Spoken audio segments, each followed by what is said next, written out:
All right, class. First off, as always, good day. I'm glad you're here. For those of you guys who are watching in class today, I'm sorry I'm not there.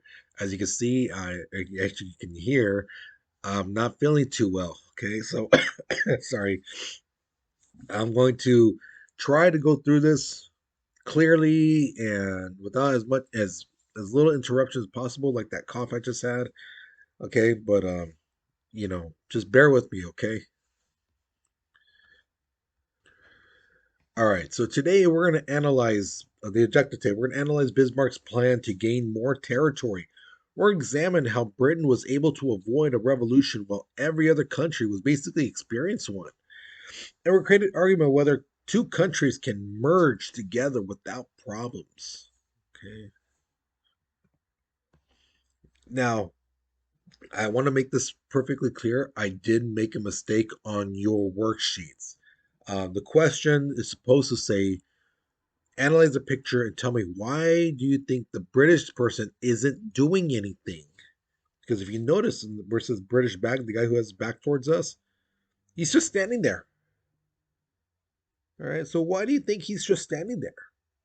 So look at you got Russia there, Germany over here, there and the British dude just standing there. Why do you think he's just there? Just has his hands behind his back and stuff like that? Why do you think? Well, these other guys are trying to grab what they can, you know. So think about it. Write your response, okay? Because we're moving on in three, two, one. All right. So Bismarck, Otto von Bismarck. If you remember about him last class, he had a foreign policy that basically would lead Prussia into war. And in 1864, they defeated Denmark. They defeated Austria. And when they defeated those places, they gained territory as part of the peace treaty. Now, Austria, again, didn't learn their lesson and basically wanted to fight Prussia again. And they lost. They lost again. And Prussia gained more territory from them. Now, Prussia got the northern German states to join them. Basically said, hey, you guys want to join us? We know you did before. We're letting you say, we're saying you want to join now. This is going to be now or else. And they're like, yeah, yeah, yeah, we'll join you. We'll join you. Now, the southern states of Germany, they were kind of scared to join them because the thing is, a lot of those countries were Catholic states, you know, and the Prussians were Protestant, and they knew, excuse me, that the Prussians would try to push their Protestant beliefs, put the Protestant religion, you know, and again, the southern states were like, well, we'd rather be Catholic, you know, but those southern German states were scared of one thing more than losing their religion. That was France. They knew they were vulnerable to France. France, again, was still a powerful country. They knew, yeah, these guys would take over us in a heartbeat. So they joined Prussia. The southern states joined Prussia out of protect to get protection from France because they knew France would not go against Prussia. All right, so here's the thing. In 1870, France and Prussia began to argue over the legitimacy of the relationship between the King of Prussia and Spain. Because the thing is, he said he was the next in line to be the throne of in the throne of Spain. So not only would the King of Prussia be the King of Prussia, but also the King of Spain. And that would make them extremely, extremely powerful. Now, how can a person be a king of this place and another country? Because again, you have to remember, back in the day, these guys would be married royalty with royalty, royalty with royalty. So it basically became a line of, you know, who's your cousin, who's your relative. So when the next person, let's say the king died, well, if they didn't have any kids, well, who's the next in line? Oh, it's this woman. She married this king of this other country, and they had a son who's now prince of this country. you know. So that's where the whole thing came about, you know, and that's where the spider web of these royalties marrying each other to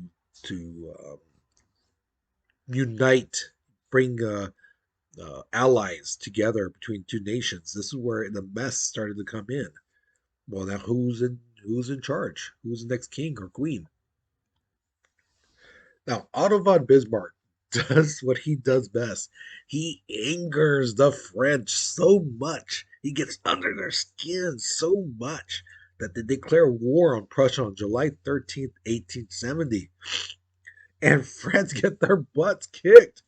Because again, Prussia is just, yes, France has a strong army, but Prussia is very extremely strong, you know. And Prussia actually invades France several times. Now, this is where an interesting thing happened. September 2nd, 1870. All right, sorry about that. I had to cough up. At Sedan, the Prussian army captured the entire French army, captured them all. Not only did they capture the army, they actually captured this dude right here in this picture, Napoleon III, their ruler. They captured him. And so basically, they forced France into surrendering. And eventually, Paris would surrender on January 28th, 1871. And as part of the uh, peace agreement, France had to pay Prussia 5 billion francs. Now, what are francs? That's the equivalent to a American dollar. Okay, that's francs is the type of money. Okay, that's what they call it. We call our dollar bills. They call theirs francs. In Mexico's pesos. In Canada it's called loonies. Okay, so they had to give up. They had to pay 5 billion francs, and they had to give up some land. So France was furious, angry. They had malice in their heart, in their soul, in the marrow of their bones. They vowed revenge on Prussia. Not now, maybe not tomorrow, or 5 years, 10 years, but one day they will get back at Prussia and they will make them pay. That's going to happen. Again, just keep this event in the back of your mind. Okay. So, January 18th, 1871, Bismarck, excuse me, 600 German princes, nobles, and generals all enter the Hall of Mirrors at Versailles, which is this place right here. An absolutely beautiful, gorgeous place. And yes, if you're wondering, yes, that is gold. It's not gold plated or spray painted. That is legitimate gold. The chandeliers, crystal, and everything. It's all legitimate stuff. It's not fake at all. Now, why did they go there? Because William the First of Prussia was going to be proclaimed as Kaiser of the Second German Empire. And I've had a lot of students ask me in the past, well, why the second? Why isn't he the first? Because there was a first empire. It was during the medieval times. It was the Holy Roman Empire. They were known as the first German Empire. Now, later on in World War II, when Hitler takes over, he proclaims that the Nazis are the third German Empire. That's why they get the term the Third Reich. If you've ever heard that term before, that's where it comes from. The Third Reich means empire, the Third Empire. Okay. Now, the Prussian monarchy and army had achieved German unity. North, Germany North, Prussia, and Germany South are now one whole unit. Now, Germany is united. So, with that, their industrial resources, meaning things they can dig up from the ground, coal, iron, whatever, top notch. Their military strength, top notch. They become one of the strongest powers in the European continent, basically surpassing France, going eye to eye with Britain. Yeah, they were very, very powerful now. Now, we've talked about France having a revolution, we've talked about Germany, Russia, but what about Britain? How come they never had a revolution? Well, they almost did, but they kind of averted it, kind of juked it in a sense, several times. In 1832, there was almost a revolution, but basically they said, okay, what do you guys want? You want more people to have votes? Sure. So they gave more males the right to vote. So instead of hey, you have to own property, you have you know, uh, to have this type of job, they basically said, do you pay taxes? Yeah, then you can vote. So that means a lot more people, especially poor people, now have the right to vote. So now they're happy. So now the revolution went away. 1850, 1860, social and political reform was done to keep the revolution at bay. They made sure people were represented, the lower class people were represented, that they were heard, that they had political voice now.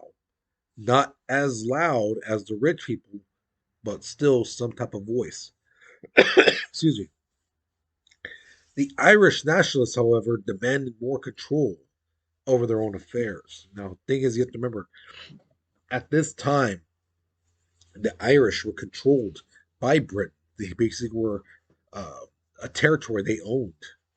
So there were some Irish people who felt, we should be on our own. We'll be loyal to the crown, but we should have our own say so what goes on in our country. And Britain's like, nah, nah.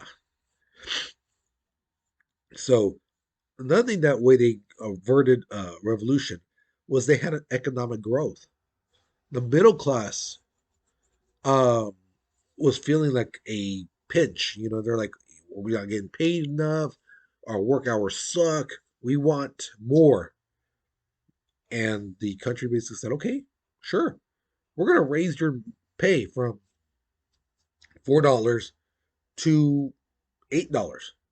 So people were like, oh, wow, we're getting paid double. Heck yeah, that's what we're talking about. Uh, so yeah, great, we'll go back to work. When in reality, places around the world were getting paid like $10 an hour, $12 an hour. They they kept them low, but they gave them more than they were expecting, but yet less than what everyone around the world was getting. And now again, I'm exaggerating a little bit. It wasn't like $10 everyone getting paid like an hour back then, but just to show you in real day times, you know, yeah, somebody who's getting $4 an hour, $8, heck yeah, it's double, but it's not as much as everyone else is getting. All right, so here is my question to you. Now, Otto von Bismarck, if you really paid attention to the notes, he's the guy who really got things going. He's the guy who really made things happen for Prussia. Now, my question to you is this: do you think Bismarck is going to try to do a coup on Kaiser William I? Basically say, hey, you know what? If it wasn't for me, you wouldn't have all this. You kicked back and took all the credit, but I'm the one who got everything going. So I should be in key. Or do you think Bismarck is gonna be like, you know what? Nah, I'm good. I don't want that responsibility. I'm cool. You know, I did what I did for my country. I'm cool now. What do you think? Do you think he's going to do it in the future, or do you think he's not going to do it? And why do you, excuse me, why do you believe that?